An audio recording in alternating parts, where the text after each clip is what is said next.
好来，乡亲啊，继续来看南投的日月潭，昨尾仔落大雨，当时咧开游艇的船长讲，伊看到这个水龙管为水面往面顶开始卷起伫空中，连接到天顶的云。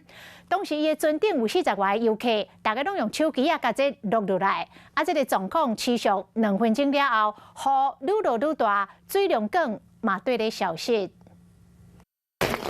南投的日月潭落大雨，水面中央出现特殊的景象，长长一条白白为水面卷起哩，一路沉入去天顶的云内底，袂输是互拔开的棉仔糖，甲天甲水面连做伙。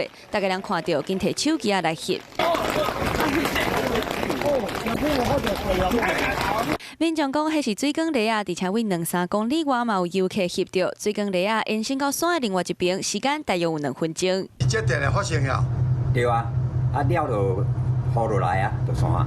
看到船长讲，当时当咧驶船到日月潭梅花水下码头的时，就出现水管螺啊，船顶的游客拢抢甲摕手机出来翕。若出现水管螺啊，气象专家讲，主要是因为空气刷震动的关系。而在空气块上下剧烈的运动过程中，容易产生局部小尺度的水溶卷现象，加上潭区提供水溶卷必要的水汽来源。气象站提醒，若看到水管螺啊，远远看到好，千万唔通外去，尤其是船只，较免互气流影响发生危险。 Hello， 我是雷亚，想要抢先掌握最及时的新闻资讯吗？赶快订阅、按赞、开启小铃铛，锁定华视新闻 YouTube 频道。